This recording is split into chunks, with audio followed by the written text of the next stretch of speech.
இன்றைக்கி நாம் 2016 வில்லியமோட இயக்கத்தில் ஒரு பிரிட்டிஷ் பீரியட் ட்ராமா படமாக வெளியான லேடி மக்கபத் படத்தோட கதையை தான் பார்க்க போகிறோம். வாங்க இப்போ வீடியோக்குள்ளே போகலாம். அது 1865 காலகட்டம் ஐரோப்பாவில் பார்த்தீங்கன்னா இந்த கதை நடக்கிற மாதிரி வந்து காட்டுறாங்க. அங்கே இங்கிலாந்தில் இருக்க ஒரு சர்ச்சில் வந்து போரிஸ் லெஸ்டர்னு சொல்ல போகிற ஒருத்தர் என்ன பண்ணுறாங்கன்னா, இவர் அடிமையாக வந்து ஒரு பொண்ணை ஒருத்தவங்களை வந்து விலைக்கு வாங்கிட்டு வந்திருப்பாங்க. அந்த பொண்ணு தான் நம்ம படத்தோட கதாநாயகியான கேத்ரின். அந்த பொண்ணை வந்து தன்னோட ஒரே மகனான அலெக்சாண்டர் லெஸ்டருக்கு வந்து கல்யாணம் பண்ணி வைக்க வந்து நினைக்கிறாங்க. இப்போ படத்தோட ஸ்டார்டிங்கில் பார்த்தீங்கன்னா அவங்க 2 பேருக்கு வந்து கல்யாணம் நடக்கிற மாதிரி வந்து காட்டுறாங்க. அப்போ தான் நம்ம கேத்ரின் வந்து ஃபஸ்ட் டைம் அந்த பர்சனே வந்து பார்க்குறாங்க. அவர் பார்க்குறதுக்கு வந்து ரொம்ப வயசானவர் மாதிரி வந்து தெரியுறாங்க. சரி என்ன பண்ணுறது, வேறு வழி இல்லையே, இந்த பொண்ணை வந்து விலைக்கு வாங்கிட்டு வந்துட்டாங்க, எப்படி இருந்தாலும் இந்த பொண்ணு வந்து வாழ்ந்து தானே ஆகணும், அந்த மாதிரி வந்து நம்ம கேத்ரின் வந்து நினச்சிக்கிறாங்க. அன்றைக்கி நைட்டு பார்த்தீங்கன்னா அவங்களுக்கு ஃபஸ்ட் நைட்டு. அந்த பொண்ணு என்ன பண்ணுறாங்கன்னா ரொம்ப மகிழ்ச்சியாக வந்து தன்னோட வாழ்க்கையை தொடங்கன்னு சொல்லிட்டு அந்த ரூமில் வந்து அவருக்காண்டி வந்து வெயிட் பண்ணிகிட்ருக்காங்க. அப்போ அந்த பர்சன் என்ன பண்ணுறான், உள்ளே வர்றான். உள்ளே வந்ததுக்கப்புறம் உனக்கு எப்படி வந்து ஃபீல் ஆகுது, இந்த ரூம் வந்து ஜன்னலாக வந்து சாத்திருக்கு அப்படின்னு வந்து நீ நினைக்காத, வெளியில் வந்து ரொம்ப கோல்டாக இருக்கிறதுனால தான் வந்து நான் இந்த மாதிரி வந்து பண்ணி வச்சுருக்கேன், உனக்கு ஓகே தானே அப்படின்னு சொல்லி கேட்டோன்னே அப்போ நம்ம கேத்ரின் வந்து சொல்கிறாங்க, பரவாயில்ல, நான் வந்து இருக்க பழகிக்கிறேன், எனக்கு பொதுவாகவே வந்து வெளியில் சுற்றுறது ஃப்ரெஷ் ஏர் வாங்குறது தான் வந்து எனக்கு ரொம்ப பிடிக்கும், பரவாயில்ல நான் வந்து என்னை வந்து மாற்றிக்க ட்ரை பண்ணுறேன் அப்படின்ற மாதிரி அந்த பொண்ணு பேசி முடிக்கிறதுக்குள்ளேயே அவன் என்ன பண்ணுறான், உன்னோட ட்ரெஸ்ஸை வந்து கலட்டு அப்படின்னு வந்து சொல்லிடுறான். வேறு வழி இல்லையே, சரிங்க சார் வாங்க சார் அப்படின்னு தான் வந்து இந்த பொண்ணால் வந்து பேச முடியும். ஏன்னா இந்த பொண்ணை வந்து அடிமையாக தான் வாங்கிட்டு வந்திருக்காங்க. கல்யாணம் பண்ணாலுமே கூட அன்பான கணவர் இந்த மாதிரி சொல்லி வந்து கூப்பிட முடியாது. ஏன்னா அந்த காலகட்டத்தில் நிறைய வரலாறுகள் இருக்குது, அதை படித்தா வந்து நமக்கு நிறைய விஷயங்கள் வந்து புரியும். ஸோ அந்த பொண்ணுக்கு வந்து வேறு வழி வந்து தெரியலை, டக்குன்னு வந்து ட்ரெஸ்ஸாக கழட்டிடுறாங்க. அப்படியே வந்து நிர்வாணமாக நிற்கிறாங்க. ஆனால் அவன் என்ன பண்ணுறான், அப்படியே அந்த பொண்ணை வந்து குறுகுறுன்னு பார்க்குறான். அப்படியே போயிட்டு வந்து பெட்டில் படுத்து தூங்கிடுறான். இவளுக்கு வந்து ஒன்றுமே புரியலை, இவன் ஏன் வந்து இந்த மாதிரி பண்ணுறான் அப்படின்னு. சரின்னு நினச்சிட்டு வந்து விட்டுடுறாங்க. இப்படியே நாட்கள் வந்து போகுது. அவனோட அந்த செயல்கள் வந்து இந்த பொண்ணுக்கு வந்து கொஞ்சம் கொஞ்சமாக நம்ம கேத்ரினுக்கு வந்து பிடிக்காமல் போகுது.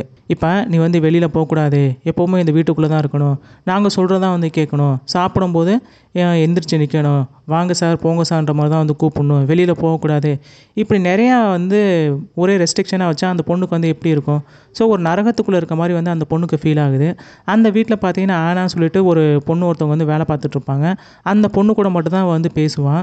ஸோ அன்றைக்கி பார்த்தீங்கன்னா என்ன ஆகுனா, இவங்க மாமனார் கூட வந்து உட்காந்து எல்லாருமே வந்து பேசிகிட்டு இருப்பாங்க நைட்டு டின்னருக்கு சாப்பிட்றதுக்காண்டி. ஸோ அப்போ அவங்க எல்லாருமே வந்து வெளியே நின்று பேசிகிட்டு இருப்பாங்க. இவன் என்ன பண்ணுவான், எனக்கு வந்து தூக்கம் வருதுன்னு சொல்லிட்டு எக்ஸ்கியூஸ்மே சொல்லிவிட்டு அவன் வந்து உள்ளே போயிடுவான். இவங்களுக்கு வந்து அது வந்து மரியாதை நிமித்தமாக இல்லாமல் போயிடும். ஸோ அதனால் வந்து அந்த மாமனார் என்ன பண்ணுறாங்கன்னா, அந்த ஆனா கிட்ட வந்து அவளை போய் பாரு, அவள் வந்து தூங்கிட்டா அப்படின்னா என்கிட்ட வந்து சொல்லு அப்படின்ற மாதிரி வந்து சொல்லிடுறாங்க. ஏன்னா இது வந்து அவருக்கு பிடிச்சிருந்துருக்காது. அதனாலே பார்த்தீங்கன்னா அந்த ஆனா பொண்ணு என்ன பண்ணியிருந்திருப்பாங்க, கேத்ரின் தூங்காமே வந்து பார்த்துட்டு இருந்திருப்பாங்க. அதே சமயம் பார்த்தீங்கன்னா கொஞ்சம் நேரம் கழிச்சு அலெக்சாண்டரும் உள்ளே வரான். உள்ளே வந்ததுக்கப்புறம் ஆனா நீ வந்து கிளம்புன்னு சொன்னோடனே அந்த பொண்ணு வந்து போயிடுறாங்க. மறுபடியும் இவன் என்ன பண்ணுறான், நம்ம கேத்ரினே வந்து பார்க்குறான். அவகிட்ட வந்து சொல்கிறான், உன்னோட ட்ரெஸ்ஸை வந்து கழட்டிட்டு அப்படியே அந்த செவுத்தை பார்த்து அப்படியே நில்லு அப்படிங்கிறான். அதே மாதிரி அந்த பொண்ணு என்ன பண்ணாங்கன்னா ட்ரெஸ்ஸை கழட்டிட்டு செவுத்தை பார்த்து நிற்கிறாங்க. இவன் என்ன பண்ணுறான், அப்படியே அந்த பொண்ணை பார்த்துட்டு அங்கேயே வந்து மாஸ்டர்பேட் பண்ண ஆரம்பிக்கிறான். அந்த பொண்ணை திரும்பி பார்க்குறாங்க. ஏய் நீ திரும்பாத, அந்த பக்கமே நில்லு அப்படிங்கிறாங்க. இந்த பொண்ணுக்கு வந்து ரொம்ப க்யூரியஸாக இருக்குது. டக்குன்னு திரும்பி பார்க்குறாங்க. இவன் இந்த மாதிரியான ஒரு வேலையை வந்து பார்த்துட்ருக்கான். இவன் ஏன் இந்த மாதிரி வந்து பண்ணுறான், நம்ம 2 பேருக்கு தான் வந்து கல்யாணம் ஆகிடுச்சு, ஃபிசிக்கலாக வந்து ஒன்று சேரலாமே, ஆனால் இவன் ஏன் இந்த மாதிரி இருக்கான்னு சொல்லிட்டு இவளுக்கு வந்து ரொம்ப க்யூரியஸாக இருந்திருக்கும். பட் அதுக்கான காரணத்தை வந்து அவளால் வந்து கண்டுபிடிக்காமல் போயிருந்திருக்கும். அடுத்த நாள் காலையில் பார்த்தீங்கன்னா இவங்க மாமனார் வந்து அவங்க பையனை வந்து இந்த மாதிரி வெளியூருக்கு வந்து பிஸ்னஸ்க்கு வந்து அனுப்பி வச்சுருந்துருப்பாங்க. இவ்வளோ வந்து கேட்டிருந்துருப்பான், எங்கே போயிட்டாங்க, அவர் இவ்வளோ சீக்கிரமாகவே வந்து கிளம்பி போயிட்டாங்க அப்படின்னு கேட்டோன்னே, இல்லை அவர் இந்த மாதிரி ஒரு ஒர்க்குக்காண்டி வந்து நான் தான் அனுப்பி வச்சுருக்கேன், இதெல்லாம் வந்து நீ எதுக்கு தெரிஞ்சுக்கணும் அப்படின்னு கேட்டோன்னே, நான் அவரோட ஒய்ஃபு, எனக்கு வந்து தெரிஞ்சுக்க உரிமை இருக்குது அப்படின்ற மாதிரி வந்து அவள் பேசியிருந்திருப்பா. இது வந்து அவங்க மாமனாருக்கு வந்து பிடிச்சிருந்துருக்காது. இந்த மாதிரிலாம் வந்து நீ பேசக்கூடாது, இங்கே இருந்தால் ரொம்ப அமைதியாக தான் இருக்கணுன்ற மாதிரி வந்து சொல்லியிருந்திருப்பாங்க. சொல்லிவிட்டு இவனை என்ன பண்ணுறான், கிளம்பி பிஸ்னஸுக்காண்டி நானும் வந்து வெளியில் போகிறேன், இனிமேல் நானும் வந்து இங்கே இருக்க மாட்டேன், கொஞ்ச நாள் கழிச்சு தான் நாங்கள் 2 பேருமே வருவோம் சொல்லிவிட்டு அவரும் வந்து கிளம்பி போயிடுறாங்க. இப்போ இவங்க 2 பேருமே வந்து வீட்டில் இல்லை. இந்த பொண்ணுக்கு பார்த்தீங்கன்னா நம்ம கேத்ரினுக்கு வந்து ஏதோ ஒரு ஹெவனில் இருக்க மாதிரின்னு வச்சுக்கோங்களேன், சொர்க்கத்தில் இருக்க மாதிரி அப்படியே வெளியிலலாம் ஓடுறாங்க, எல்லா பக்கட்டும் சுற்றுறாங்க, ஆனால் கூட வந்து பேசுகிறாங்க. அன்றைக்கி தான் வந்து ஃபஸ்ட் டைம் அவங்க ரொம்ப தூரம் வெளியில் போயிட்டு அந்த ஃப்ரெஷ் ஏர்லாம் வாங்கிட்டு வந்திருப்பாங்க. அப்போ அடுத்த நாள் காலையில் பார்த்தீங்கன்னா எப்போவுமே வந்து இந்த ஆனா பொண்ணு தான் இவளை வந்து எழுப்பிவிடுவாங்க. ஸோ அவள் என்ன பண்ணுறான், ஆனா வந்து ஆளும் வரல, ஸோ எங்கே போயிருப்பா அப்படின்னு சொல்லிட்டு ஆனாவை வந்து தேடிகிட்டே போகிறாங்க.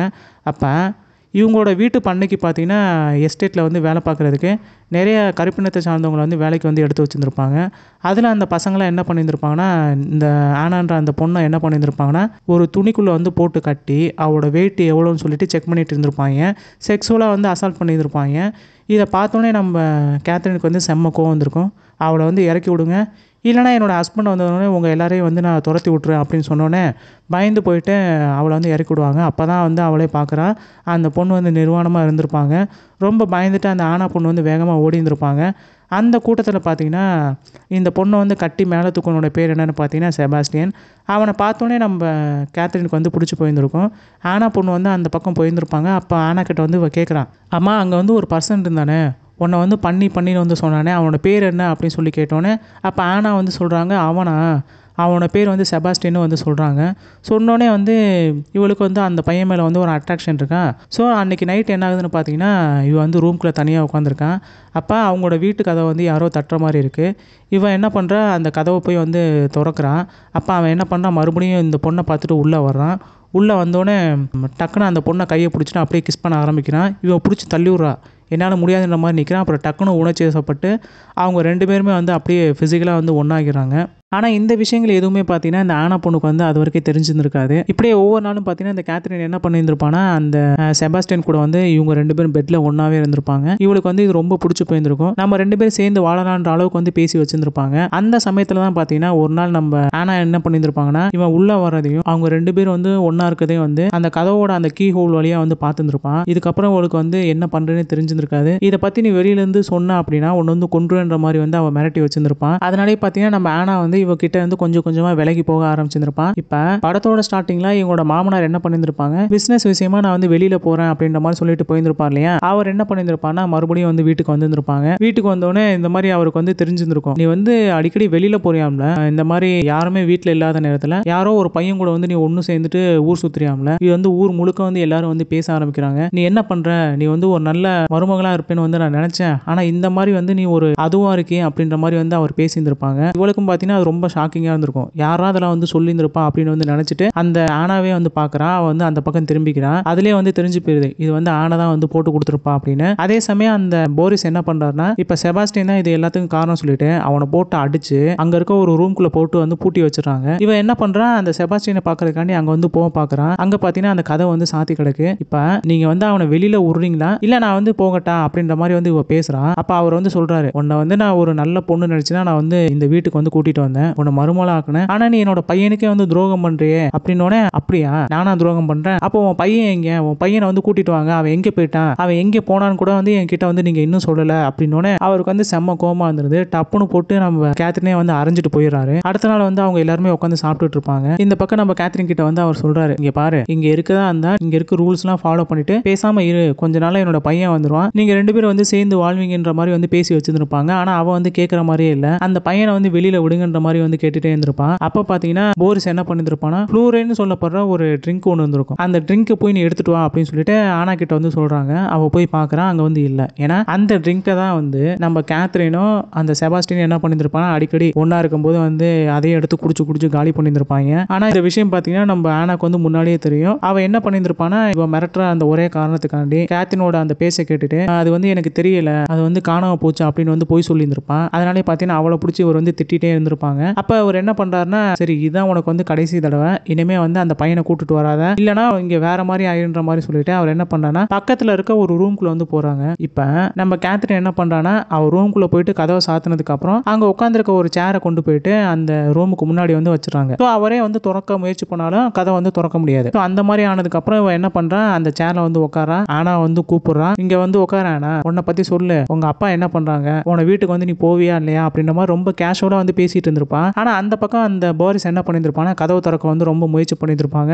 ஊன்னு கத்திட்டே கீழே விழுகிற சவுண்ட் வந்து நம்ம கேக்குது. உடனே நம்ம கேத்ரின் என்ன பண்றா, ஆனா கிட்ட வந்து நீ போய் ஒரு டாக்டர் கூட்டிட்டு வா அப்படின்னு சொன்னோடனே அவ வேகமா ஓடி போயிட்டு டாக்டரை வந்து கூட்டிட்டு வராங்க. அப்ப அவங்க வந்து பாக்குறாங்க, இந்த மாதிரி அவருக்கு வந்து ரொம்ப வயசாயிருச்சு, அவருக்கு வந்து மூச்சு திணறல் ஏற்பட்டு இறந்து போயிட்டாங்கன்னு வந்து நான் நினைக்கிறேன் அப்படின்ற மாதிரி அந்த டாக்டர் வந்து சொல்லியிருந்திருப்பாங்க. தட் மீன்ஸ் இப்போ என்னாச்சுன்னு பாத்தீங்கன்னா, இதுக்கு முன்னாடி சீன்ல வந்து இந்த கேத்ரின் என்ன சொல்லியிருந்திருப்பான், நீ வெளியில போயிட்டு மஷ்ரூம் எடுத்துட்டு வா, மஷ்ரூம் வந்து சமைச்சு கொடுக்கலான்ற மாதிரி சொல்லி வச்சிருந்திருப்பாங்க போல. ஸோ அதனால இந்த ஆனா என்ன பண்ணியிருப்பானா மஷ்ரூம் வந்து எடுத்துட்டு வந்துட்டு அதை தான் வந்து சமைச்சு கொடுத்துருப்பாங்க. அந்த மஷ்ரூம்ல இந்த கேத்ரின் என்ன பண்ணியிருப்பானா பாய்சனை வந்து கடந்திருப்பான். அதை சாப்பிட்டோன்னு தான் பார்த்தீங்கன்னா அவர் வந்து கீழே வந்து இறந்து போயிருந்திருப்பாங்க. இது வந்து அந்த டாக்டருக்கு வந்து தெரிஞ்சிருக்காது. ஸோ அவர் பேசிக்காவே வந்து பார்த்துட்டு இவர் ரொம்ப வயசாயிருச்சு, ஹார்ட் அட்டாக் வந்து இறந்து போயிருந்திருப்பாங்கன்ற மாதிரி வந்து சொல்லியிருந்திருப்பாங்க. அவரோட இறப்புக்கு கூட அவங்க பையனான அந்த அலெக்சாண்டர் வந்து வந்திருந்திருக்க மாட்டான். அவரையும் கொண்டு போய் வந்து புதைச்சிருந்திருப்பாங்க. ஆனா இந்த விஷயம் பார்த்தீங்கன்னா நம்ம ஆனாக்கு வந்து தெரியும். ஆனா வந்து இவ சொன்ன அந்த ஒரே காரணத்துக்காண்டி கடைசி வரையும் வந்து அவ பேசாம இருந்திருப்பான். இப்போ இவளோட மாமனார் இறந்து போனதுனால ரொம்ப ஜாலியா வந்து சுத்துறான். அந்த செபாஸ்டியன் கூட வந்து ரொம்ப ஒன்னாவே இருக்கான். இப்படியே நாட்கள் வந்து போய்கிட்டே இருக்கு. அன்னைக்கு ஒரு நாள் நைட்டு பார்த்தீங்கன்னா இவங்க 2 பேரும் வந்து பெட்ல தூங்கிட்டு இருந்திருப்பாங்க. அப்ப யாரோ வந்து வெளியில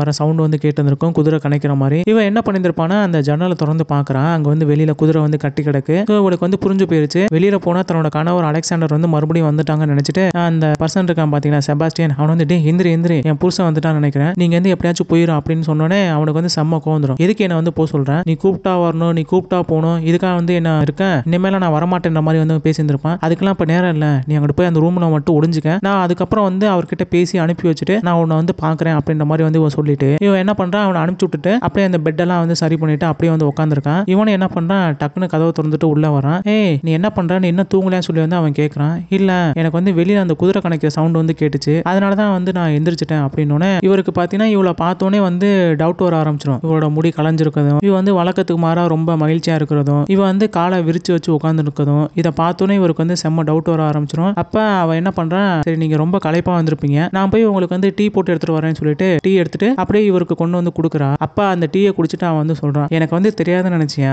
நான் இல்லாத நேரத்துல நீ வந்து யார் கூட வந்து இருந்திருக்கேன்னு வந்து நான் நினைக்கிறேன், அது உன்னோட செயல்கள் மூலமாகவும் வந்து புரியுது. அந்த பையன் யாரு, இனிமே அந்த பையன் ஏன் எவனாச்சும் இங்க வந்தா அப்படின்னா உன்னை நான் கொன்றுவேன், உன்னையவே வந்து எங்க அப்பா வந்து விலை கொடுத்தா வாங்கிட்டு வந்தாரு, உன்னோட இடம் என்னன்றதை வந்து நீ தெரிஞ்சுக்கின்ற மாதிரி வந்து அந்த அலெக்சாண்டர் வந்து பேசியிருந்திருப்பான். அதை கேட்டோன்னே இவளுக்கு வந்து செம்ம கோமா வந்து இருக்கும். அவன் என்ன பண்ணியிருந்திருப்பான், அந்த கதவுக்கு பின்னாடி தானே அவன் வந்து ஒளிச்சு வச்சிருந்திருப்பான். ஸோ அவன் என்ன பண்றான், மறுபடியும் போறான், அந்த கதவை வந்து திறந்துட்டு அந்த செபாஸ்டியனை வந்து உள்ள கூட்டிட்டு வரான். அந்த அலெக்சாண்டர் கண் முன்னாடியே வந்து இவங்க 2 பேரும் வந்து பிசிக்கலா ஒன்னாகிறாங்க. அதை பார்த்தோன்னே அவனுக்கு வந்து செம்ம கோவம் வருது. ஏண்டி ஏன் முன்னாடி இந்த மாதிரி பண்றே நீ ஒரு அப்படின்னு சொல்லிட்டு அவளை பிடிச்சி திட்டிட்டு அந்த செபாஸ்டியனை பிடிச்சி அடி அடின்னு வந்து அடிக்கிறான். இதை பார்த்தோன்னே இவளுக்கு வந்து செம்ம கோவம் வந்துருது. அங்க வந்து ஒரு பெரிய இரும்பு ராடு மாதிரி ஒன்று இருந்திருக்கும். அதை எடுத்து அந்த அலெக்சாண்டரோட தலையிலே அடி அடின்னு அடிச்சு அவனே வந்து கொலை பண்ணிடுறான். இப்ப இந்த கொலை பண்ணதுக்கு அப்புறம் இவர் வந்து என்ன பண்றது வந்து இவங்க 2 பேருக்கும் தெரியல. உடனே என்ன பண்றாங்கன்னா வெளியில வந்து குழி தோண்டி யாருக்கும் தெரியாம ஒரு காட்டுக்குள்ள வந்து இவங்க 2 பேரும் சேர்ந்து வந்து புதைச்சு வச்சிடறாங்க. இப்ப அவங்களோட மாமனாரே இறந்துட்டாங்க, ஹஸ்பண்டும் இறந்துட்டாங்க, இனிமே வந்து இந்த உலகத்துல வந்து யாருமே இல்ல, இந்த வீடு வந்து நம்ம 2 பேருக்கு தான் சொந்தம் அப்படின்ற மாதிரி வந்து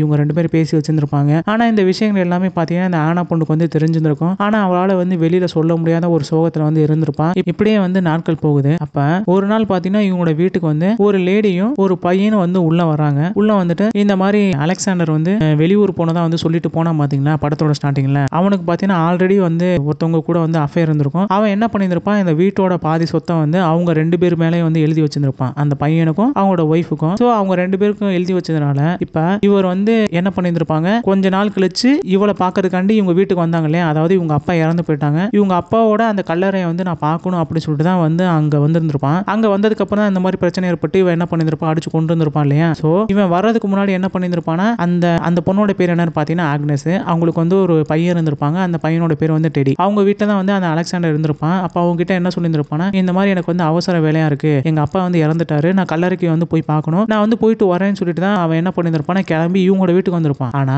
இப்போ இவனும் வந்து இங்க இருந்து காணாம போயிட்டான்ற மாதிரி வந்து அவ சொல்லியிருந்திருப்பான் நம்ம கேத்ரின். இதான் பார்த்தீங்கன்னா அவளுக்கு வந்து ரொம்ப ஆச்சரியத்தை வந்து கொடுத்துருக்கும். இங்க பாத்தியா என்கிட்ட வந்து நிறைய பேப்பர்ஸ்லாம் இருக்கு, இந்த அலெக்சாண்டர் வந்து இந்த சொத்தெல்லாம் வந்து எங்க 2 பேர் மேலே வந்து எழுதி வச்சிருக்கான், எங்களுக்கும் இந்த வீட்டில் வந்து சம பாதி வந்து உரிமை இருக்கு அப்படின்னு சொல்லிட்டு அவங்க 2 பேரும் என்ன பண்றாங்கன்னா அந்த வீட்டுக்குள்ள வராங்க. அங்க வந்ததுக்கு அப்புறம் அந்த டெடி பையன் என்ன பண்றானா நம்ம கேத்ரின் கூட வந்து விளாடுறான். இப்படியே நாட்கள் வந்து போய்கிட்டே இருக்கு. இந்த விஷயம் பாத்தீங்கன்னா நம்ம கேத்ரின் என்ன பண்ணியிருந்திருப்பானா அந்த செபாஸ்டியன் கிட்டே வந்து சொல்லி வச்சிருந்திருப்பா. அப்ப அவன் கூட வந்து சொல்லுவான், இங்க பாரு அந்த அலெக்சாண்டர் வந்து உன்கிட்ட வந்து பிசிக்கலா இருக்க மாட்டான் அப்படின்னு தானே நீ சொன்ன, ஆமா அதுக்கு என்னப்பா அப்படின்னு வந்து அவ கேட்கறான். இங்க பாத்தியா எனக்கு இப்பதான் வந்து தோணுது, அவன் வந்து உன்னை வந்து பிடிக்காமலாம் ஒண்ணும் இல்ல, அவன் வந்து இதை வந்து இன்டென்ஷனலாவே வந்து பண்ணக்கூடாதுன்ற ஒரு ஸ்டேஜ்ல தான் வந்து இருந்திருக்கான், அதனாலதான் வந்து வெளியில வந்து அவன் தொடர்பு வச்சிருந்திருக்கான், அவங்க மூலமா வந்து ஒரு குழந்தையும் பெற்றிருந்திருக்கான், உனக்கு இது வந்து புரியலையான்ற மாதிரி வந்து சொல்லிட்டு போயிருந்திருப்பான். அப்பதான் அவளுக்கு வந்து அது வெளிச்சத்துக்கு வந்திருக்கும், ஆஹா நம்ம வந்து ஏமாந்துட்டோமோன்ற மாதிரி வந்து அவன் நினைக்க ஆரம்பிச்சிருப்பான். இப்ப என்ன பண்றேன்னு சொல்லி இவங்க 2 பேரும் யோசிக்க ஆரம்பிச்சிருப்பாங்க. இப்ப இந்த மாதிரி ஒரு பர்சன் வந்து இவங்க வீட்டுக்குள்ள வந்துட்டாங்க அப்படின்னா வெளியில வேலை பார்க்குற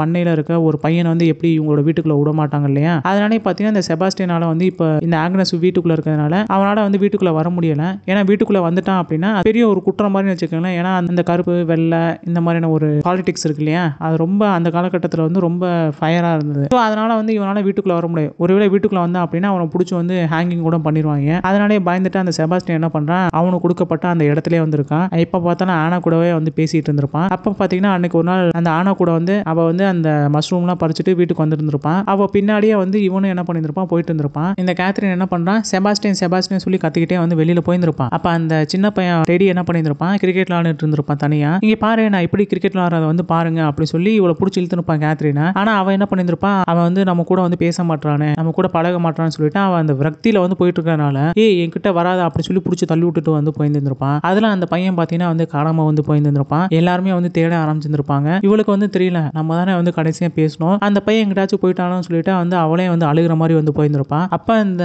செபாஸ்டியன் என்ன பண்றானா, ரொம்ப தூரம் நடந்து போயிட்டே இருந்திருப்பான். அங்க வந்து ஒரு ஓட மாதிரி வந்து போயிட்டு இருந்திருக்கும். அதுக்கு பக்கத்துல அந்த பையன் உட்காந்து வேடிக்கை பார்த்துட்டு இருந்திருப்பான். ஏன்னா இந்த இடத்துல தான் பாத்தீங்கன்னா இதுக்கு முன்னாடி வந்து நம்ம கேத்ரின் என்ன பண்ணிருப்பானா, இந்த பையனை கூட்டிக்கிட்டு வெளியில ஃப்ரெஷ் ஏர் வாங்குறேன்னு சொல்லிட்டு இந்த பையனை கூட்டிட்டு அங்கிட்டு போயிருந்திருப்பான். அதனாலதான் இந்த இடம்லாம் வந்து அந்த பையனுக்கு வந்து தெரிஞ்சிருக்கும். அதை ஃபாலோ பண்ணியே நம்ம செபாஸ்டியன் என்ன பண்ணிருப்பான, வெளியில போயிட்டு அந்த பையனை வந்து காப்பாத்தி கூட்டிட்டு வந்திருப்பான். இப்ப அவனோட இன்டென்ஷன் என்னன்னா, அப்படியே அந்த பையனை போட்டு கொன்னுட்டு இந்த பக்கம் ஆக்னஸையும் கொன்னுட்டான். இவங்க ரெண்டு பேரும் வந்து அதுக்கப்புறம் மகிழ்ச்சியா இருக்கலாம்ன்ற மாதிரி வந்து அவனு நினைச்சு வச்சிருந்திருப்பான். அதனால அந்த பையனை வந்து கொல்லலாம்னு போயிருந்திருப்பான். ஆனா வந்து டக்குனு மனசு மாறி அந்த குழந்தைய தூக்கிட்டு வந்திருப்பான். அந்த குழந்தைய பார்த்த உடனே தான் வந்து அந்த ஆக்னஸ்க்கு வந்து உயிரே வந்திருக்கும். ஆனா அந்த குழந்தைய வந்து இவன் தூக்கிட்டு வந்ததுனால, நீ எப்படி வீட்டுக்குள்ள வரலாம், நீ வந்து எப்படி என்னோட பையனை வந்து தூக்கலாம், வெளியில போ அப்படின்ற மாதிரி வந்து சொன்னோடனே அவனுக்கு செம்ம கோவம் வந்திருக்கும். அப்ப இதை பாக்குற நம்ம கேத்ரின் என்ன பண்றானா, அவன் கிட்ட போய் பேச பாக்குறான். இங்க பாரு, என் பக்கத்துல இனிமே நீ வந்து வராத, ஒரு குழந்தைய வந்து நான் காப்பாத்திருக்கேன், அது கூட அந்த பொண்ணுக்கு வந்து புரியல, நீ என் கிட்ட வராதன்ற மாதிரி வந்து அவன் பேசியிருந்திருப்பான். ஏன்னா வேற வழியும் இல்ல, ஏன்னா இந்த விஷயம் வந்து எல்லாருக்கும் வந்து தெரியக்கூடாது இல்லையா. சோ அதனாலே வந்து அவன் வந்து கேத்ரினை வந்து அவாய்ட் பண்ண ஆரம்பிச்சிருப்பான். சோ அவன் என்ன பண்றான், மறுபடியும் வந்து வீட்டுக்கு வர்றான். அப்ப அவளுக்கு வந்து தெரிஞ்சிருச்சு நம்ம ரெண்டு பேரும் வந்து ஒண்ணு சேரணும் அப்படின்னா இவங்க ரெண்டு பேரும் வந்து ஒண்ணா இருக்கக்கூடாது. இதுதான் வந்து இவங்க ரெண்டு பேரோட ஒரு பிளானா இருந்திருக்கும். சோ அதனால அவங்க ரெண்டு பேரும் என்ன பண்ணிருப்பாங்கன்னா, இவங்க ரெண்டு பேரும் வந்து கொலை பண்ணலாம் சொல்லி யோசிச்சு வச்சிருந்திருப்பாங்க. அதனால அன்னைக்கு நைட்டு பாத்தீங்கன்னா இந்த ஆக்னஸ் என்ன பண்ணிருப்பாங்க, அவங்க குழந்தை டெடி வந்து தூங்கிட்டு இருந்திருப்பான். அப்ப நம்ம கேத்ரின் என்ன பண்றானா, ஆக்னஸ் நீங்க வேணா போய் என்னோட ரூம்ல வந்து தூங்குங்களேன், நீங்க எதுக்கு வந்து இங்க உட்கார்ந்தே இருக்கீங்க, நான் வேணா வந்து கொஞ்ச நேரம் வந்து பையனை வந்து பாத்துக்கிறேன், நீங்க போங்களேன்ற மாதிரி வந்து சொல்லியிருந்திருப்பான். ஆனா அந்த ஆக்னஸ் வந்து கேட்டு இருந்திருக்க மாட்டான். பரவாயில்ல நான் பாத்துக்கிறேன், நீங்க போங்க அப்படின்ற மாதிரி அவளும் சொல்லியிருந்திருப்பான். ஆனா இந்த கேத்ரின் என்ன பண்ணிருப்பான், பரவாயில்ல நீங்க போங்க, ஒரு மணி நேரமாச்சும் நீங்க தூங்குங்க, மத்ததை வந்து நான் பாத்துக்கிறேன்ற மாதிரி சொன்னோன்னே, சரி அவன் இங்கே தானே இருப்பான், இவ வந்து பாத்துக்க தானே போறான் அப்படின்ற ஒரு நம்பிக்கையில அந்த ஆக்னஸ் என்ன பண்ணியிருப்பானா, பக்கத்து ரூம்ல போய் தூங்க போயிருந்திருப்பாங்க. அந்த சமயத்துல வந்து இவ என்ன பண்ணியிருப்பானா, ரூமுக்கு அந்த பக்கத்துல இருக்க நம்ம செபாஸ்டியன் வந்து உள்ள கூப்பிட்டு இருந்திருப்பா. செபாஸ்டியன் என்ன பண்ணியிருப்பானா, வீட்டுக்குள்ள வந்ததுக்கு அப்புறம் அந்த ஆக்னஸ் ஒரு ரூம்குள்ள தூங்குனாங்க இல்லையா, அந்த கதை வந்து பூட்டியிருப்பான். இப்ப இவங்க ரெண்டு பேரும் என்ன பண்றாங்கன்னா, அப்படியே அந்த பையன் பக்கத்துல வந்து போறாங்க. அந்த சின்ன பையனும் வந்து முழிச்சிட்டான். ஆமா கேத்ரின் நீ என்ன பண்ற, என்ன எதுக்கு வந்து தூக்க பாக்குற அப்படின்னு அந்த பையன் வந்து கொஞ்சம் கத்த ஆரம்பிக்கிறான். அவன் கத்துற சவுண்ட் வந்து வெளியே கேட்டுருமோ நினைச்சிட்டு இவன் என்ன பண்றான், டக்குன்னு அங்க இருக்க ஒரு தலகாணி எடுத்து அந்த சின்ன பையனோட முகத்திலே வச்சு அழுத்தி அழுத்தி அப்படியே வந்து கொலை பண்ணிடுறான். இந்த செபாஸ்டியன் என்ன பண்றான், அந்த சின்ன பையனோட காலை வந்து அப்படியே பிடிச்சிக்கிறான். அப்படியே அந்த சின்ன பையனும் வந்து இறந்து போயிடுறான். இந்த பக்கம் பாத்தீங்கன்னா கொஞ்ச நேரம் கழிச்சு அந்த கதவை வந்து திறந்துடுறாங்க. அவளும் வந்து தூங்கி எழுந்திரிச்சிட்டு அப்படியே வெளியில வந்து அந்த ஆக்னஸ் வந்து பாக்குறாங்க, டெடி வந்து இறந்து கிடக்குறான். அங்க வந்து டாக்டர் எல்லாமே வந்துடுறாங்க. அவர் என்ன பண்றாருன்னா, அந்த பையனோட முகத்தெல்லாம் பார்த்துட்டு இந்த மாதிரி அவனோட முகத்துல ஏதோ காயங்கள்லாம் இருக்க மாதிரி இருக்கே அப்படின்னு சொல்லி கேட்டோன்னே, அவன் தான் வந்து அந்த ஃபால்ஸுக்கு பக்கத்துல உட்காந்துருந்தான், மேபி அங்க வந்து விழுந்திருக்கலாம் நம்ம செபாஸ்டியன் தூக்கிட்டு வரும்போது சொல்லி கேட்டோன்னே, இல்ல நான் வந்து எனக்கு ஞாபகம் இருக்கு, நான் பார்த்தேன் இந்த மாதிரியான காயங்கள் வந்து இல்ல அப்படின்னோடனே இவளுக்கு வந்து கொஞ்சம் பயம் வந்துடும் நம்ம கேத்ரினுக்கு. ஓஹோ நம்மள வந்து கண்டுபிடிச்சோன்னு நினைச்சிட்டு, இல்ல எனக்கு தெரியல, நானும் வந்து கொஞ்சம் அசந்து வந்து படுத்துட்டேன், நான் எந்திரிச்சு பார்க்கும்போது அந்த பையன் வந்து அப்படியே இருந்தான், என்னால வந்து நான் கை வச்சு பார்த்தேன், பேச்சு மூச்சே இல்லை, அதுக்கப்புறம் தான் நான் வந்து அவங்கள கூப்பிட்டேன் அப்படின்ற மாதிரி பிளேட்டே வந்து மாத்தி போட்டு வந்திருப்பான். எல்லாருமே வந்து இதை நம்ப ஆரம்பிச்சிருப்பாங்க. ஆனா இந்த சமயத்துல பாத்தீங்கன்னா நம்ம செபாஸ்டியன் இருக்கான் இல்லையா, அவன் என்ன பண்ணிருப்பான், இப்படி வந்து ஒரு சின்ன பையனை வந்து நம்ம கொலை பண்ணிட்டோமேன்ற ஒரு கில்ட்டி பாத்தீங்கன்னா அவனுக்குள்ள வந்து ரொம்ப அதிகமாவே இருந்திருக்கும். அவன் என்ன பண்ணிருப்பானா, அவன் மறுபடியும் இந்த வீட்டுக்குள்ள வரான். அங்க எல்லாரும் முன்னாடி வந்து டக்குன்னு சொல்றான், இந்த மாதிரி இவ தான் வந்து எல்லாத்தையும் வந்து கொன்னா, இவ தான் வந்து அந்த சின்ன பையனை வந்து பில்லோ வந்து முகத்துல வச்சு அப்படியே அமுத்தி அமுத்தி வந்து கொன்னா, நான் வந்து அந்த பையனோட காலை வந்து பிடிச்சுக்கிட்டேன், அது மட்டும் இல்ல என்னால வந்து இந்த கில்ட்டியை வந்து தாங்க முடியல, அவ தான் வந்து அந்த போரிஸ்க்கு வந்து இந்த விஷ காலான வந்து கொடுத்து கொன்னா, அதே மாதிரி அந்த அலெக்சாண்டரை வந்து தலையில அடிச்சு வந்து கொன்னுட்டா, எல்லாத்துக்கும் இவ தான் வந்து காரணம், இவர் வந்து புடிங்க அப்படின்ற மாதிரி இந்த செபாஸ்டியன் வந்து சொல்லியிருந்திருப்பான். இதை கேட்டோன்னே அந்த பிரெஸ்டும் அந்த டாக்டர் வந்து, கேத்ரின் நீ என்ன பண்ற, உண்மையை சொல்லு அப்படின்னு சொல்லி கேட்டோன்னே, அப்பா அவன் என்ன பண்ணுவானா, நான் இதுக்கு வந்து அந்த சின்ன பையனை வந்து கொலை பண்ண போறேன், அவன் எனக்கு வந்து ஒரு மகன் மாதிரி, அவனை வந்து நான் எப்படி கொல்லுவேன், இது வந்து பாவம் இல்லையா, அதே மாதிரி நான் எதுக்கு வந்து போரிஸை வந்து கொலை பண்ண போறேன், அவர் வந்து என்னோட மாமனாரு, இங்க பாருங்க அந்த விஷ காலனை வந்து இந்த ஆனாவும் இவனும் தான் வந்து போய் வெளியில போய் பறிச்சுட்டு வந்தாங்க, அந்த ஆனா கூட தான் வந்து இவன் எப்பவுமே வந்து தெரிஞ்சுக்கிட்டு இருக்கான், எனக்கு என்னமோ இவங்க ரெண்டு பேர் மேலதான் வந்து டவுட்டா இருக்கு, எங்க மாமனாரையும் என்னோட ஹஸ்பண்டையும் வந்து கொன்னுட்டான், இந்த வீட்டை வந்து ஆட்டையை போடலான்னு வந்து இவங்க நினைச்சிருக்காங்கன்னு வந்து நான் நினைக்கிறேன், நீங்க தான் வந்து விசாரிக்கணும், வேணும்னா இதை வந்து நீங்க ஆனாக்கிட்டே வந்து கேளுங்க அப்படின்னு சொன்னோன்னே இந்த எல்லா விஷயங்களுமே வந்து அந்த ஆனாக்கு வந்து தெரியும். ஆனா அந்த ஆனாவை கூப்பிட்டு வச்சுட்டு அவங்க எல்லாருமே வந்து கேட்கறாங்க. அப்ப அந்த ஆனா பொண்ணு என்ன பண்றா, அப்படியே திருன்னு வந்து முடிச்சுக்கிட்டே இருக்கான். அப்பவாச்சும் ஏதாச்சும் வந்து சொல்லிடின்ற மாதிரி வந்து எனக்கே வந்து தோண ஆரம்பிச்சிருச்சு. ஆனா அவன் என்ன பண்ணிருப்பானா, நம்ம கேத்ரினே வந்து பார்த்துருப்பான். கேத்ரின் வந்து அவளே முறைச்சு வந்து பார்த்துருப்பான். அப்படியே அந்த ஷாட் வந்து கட் ஆகுது. இந்த பக்கம் பாத்தீங்கன்னா நம்ம ஆனாவும் செபாஸ்டியனும் வந்து ஒரு வண்டியில வந்து கைவிலங்கு மாட்டப்பட்டு வெளியில போற மாதிரி இருக்கு. தட் மீன்ஸ் அவ வந்து அப்பவும் வந்து உண்மையை சொல்லல. ஏன்னா இது வந்து அந்த காலகட்டத்துல நீங்க வந்து உண்மையே சொன்னாலுமே கூட இந்த பொண்ணு வந்து ஒரு கருப்பினத்தை சார்ந்தவங்க இல்லையா, அதனாலே வந்து இந்த ஒயிட்டா இருக்கவங்க என்ன பண்ணுவாங்க, அதை வந்து நம்ப மாட்டாங்க. ஆப்வியஸா நம்புறதுக்கு வாய்ப்பும் இல்ல. சோ அதனால அந்த பொண்ணு உண்மையை சொன்னாலும் நம்ப மாட்டாங்க, பொய் சொன்னாலும் நம்ப மாட்டாங்க. அதனால அந்த பொண்ணு வந்து என்ன சொன்னாங்கன்னு வந்து நமக்கு அப்போதைக்கு வந்து தெரியல. அந்த பொண்ணு அந்த ஷாட் வந்து கட் ஆயிடுச்சு. தட் மீன்ஸ் எப்படி பார்த்தாலும் அந்த பொண்ணு வந்து பொய் தான் வந்து சொல்லியிருந்திருக்கணும். இந்த பக்கம் நம்ம ஆக்னஸ் என்ன பண்றாங்க, அழுதுகிட்டே வந்துட்டு நம்ம கேத்ரின் கூட வந்து நிக்கிறாங்க. அப்படியே நம்ம அடுத்த ஷாட்ல பாத்தீங்கன்னா நம்ம கேத்ரின் வந்து தனிமையில வந்து அந்த பெட்ல படுத்திருக்க மாதிரி இருக்கு. அவ்வளவுதான். இவன் என்ன நினைச்சா, அந்த செபாஸ்டின் கூட வந்து ஒன்னா இருக்கலாம், அதுக்கு வந்து யாரெல்லாம் வந்து இடைஞ்சலா இருக்காங்களோ அவங்க எல்லாத்தையும் வந்து இவன் போட்டு தள்ளிட்டே வந்திருக்கான். ஆனா கடைசியா வந்து அவனே என்ன பண்ணிட்டான், நீ வந்து ஒரு பைத்தியம், நீ வந்து ஒரு நச, உன்னை வந்து எனக்கு பிடிக்கல அப்படின்ற மாதிரி வந்து எல்லாரும் முன்னாடியும் அவ என்னெல்லாம் பண்ணாலோ அது எல்லாத்தையும் வந்து போட்டு உடைச்சிட்டு அவன் வந்து போயிருந்திருப்பான். அதனால இவன் என்ன பண்ணியிருந்திருப்பான், என்னையே வந்து நீ சொல்லிட்டேல்ல, நீ எதுக்கு நம்ம வந்து இருக்கணுன்ற மாதிரி வந்து அப்படியே அந்த பிளேட்டை மாத்தி போட்டு இருந்திருப்பான். அதுக்கு அந்த ஆனா வந்து உறுதுணையா இருந்ததுனால அவளையும் பிடிச்சி ஜெயில போட்டுருப்பாங்க. இந்த பக்கம் இப்ப இவளுக்கும் வந்து எதுவும் நடக்காம போயிருச்சு. அவனும் வந்து போயிட்டான். இனிமே இவன் என்ன பண்ணுவான்ற மாதிரி வந்து ரொம்ப சோகத்தோட அந்த படத்தையும் வந்து முடிச்சிருவாங்க. அடுத்து இந்த படத்தை பத்தி சொல்லலாம். இந்த படம் பாத்தீங்கன்னா ஃபர்ஸ்ட்ல இருந்து லாஸ்ட் வரைக்குமே வந்து ரொம்ப சூப்பராகவே வந்து எடுத்துருப்பாங்க. பேக்ரவுண்ட் ஸ்கோரும் சரி, சினிமோட்டோகிராஃபியும் சரி. 1865 காலகட்டத்தில் இந்த படம் வந்து ஒரு பீரியட் டிராமா வந்து எடுத்திருப்பாங்க. ஸோ அதனால அப்போதைக்கு எப்படி இருந்திருக்கும், மக்களோட வாழ்க்கை முறை, அவங்க பேசுறது, இந்த கணவன் மனைவிக்குள்ள இருக்க அந்த டிஸ்டன்ஸ் ரிலேஷன்ஷிப், இது எல்லாமே வந்து ரொம்ப சூப்பராகவே வந்து காமிச்சிருப்பாங்க. அதே மாதிரி பார்த்தீங்கன்னா இந்த படத்தில் வந்து கிளைமேக்ஸ் வந்து எனக்கு நிஜமாவே வந்து பிடிக்கல. ஏன்னா இந்த மாதிரி எதுக்கு பண்ணான்ற மாதிரி எனக்கு கோவம் வந்துருச்சு. அதனால கிளைமேக்ஸ் வந்து அந்த அளவுக்கு உடன்பாடு இல்லை. எனக்கு தெரியும், ஏன்னா இந்த ஹாலிவுட் படம் இந்த மாதிரினாவே இந்த மாதிரி நெகட்டிவாக தான் நிறைய படம் முடிப்பாங்க, கடுப்பா இருக்கும். அதே மாதிரி தான் இந்த படத்தையும் வந்து முடிச்சிருக்காங்க. அதே மாதிரி இந்த படத்தில் பார்த்தீங்கன்னா எக்கச்சக்கமான அடல் கண்டென்ட் இருக்கு. படத்தை ஃபேமிலியோட உட்காந்து பார்க்கவே முடியாது. செகண்ட் ஹாஃப் வந்து ரொம்ப சூப்பராக இருக்கும். அப்படியே அடுத்து என்ன அப்படின்னு சொல்லிட்டு இந்த பொண்ணு வந்து அந்த செபாஸ்டியன் அடையிறதுக்காண்டி ஒவ்வொருத்தவங்களும் வந்து கொலை பண்ணிட்டே வந்திருப்பான். அதெல்லாம் ரொம்ப ஹாரிபிளா இருந்திருக்கும். ஆனா கிளைமேக்ஸ்ல அந்த குழந்தையை கொண்டு வந்து மனசே வந்து நொறுங்கி போயிருந்திருக்கும். அது வந்து ஏத்துக்கவே முடியாத ஒண்ணு. அதையும் வந்து அவ பண்ணியிருந்திருப்பான். அதுக்கு உறுதுணையா வந்து அந்த ஆனா பொண்ணு வந்து கடைசியாச்சும் அவ பேசுவான்னு வந்து நான் எதிர்பார்த்தேன். ஆனா அந்த கேரக்டர் வந்து எதுவுமே வந்து பேசாம அவளோட வாழ்க்கையில வந்து அவளே மண்ணள்ளி போட்ட மாதிரி வந்து முடிச்சிருந்திருப்பாங்க. இதனாலே இந்த கிளைமேக்ஸ் வந்து எனக்கு சுத்தமா பிடிக்கல. பட் ஒரு படமா பார்த்தீங்கன்னா இது வந்து செம்ம சூப்பரான ஒரு படம். நமக்கு தெரியும் நெகட்டிவ் ஒன்று தான் இருக்கும் அப்படின்னு, அதே மாதிரி எக்ஸ்பெக்ட் பண்ணதா வந்து முடிச்சிருந்திருப்பாங்க. மற்றபடி ரொம்ப சூப்பரான படம். கண்டிப்பா எல்லாரும் பார்க்க வேண்டிய படங்கள் எந்த படமும் ஒன்று. அவ்வளோதான் ஃப்ரெண்ட்ஸ், இப்போ நம்ம வீடியோட எண்டுக்கு வந்துட்டோம். மீண்டும் இது போன்ற உலக படங்களோட விமர்சனங்கள் உங்களுக்கு வேணும்னா மறக்காம நம்ம சேனலில் போகிற நிறைய வீடியோக்கள் வந்து தொடர்ந்து பாருங்க. மீண்டும் இன்னொரு வீடியோ சந்திப்போம். தேங்க்யூ.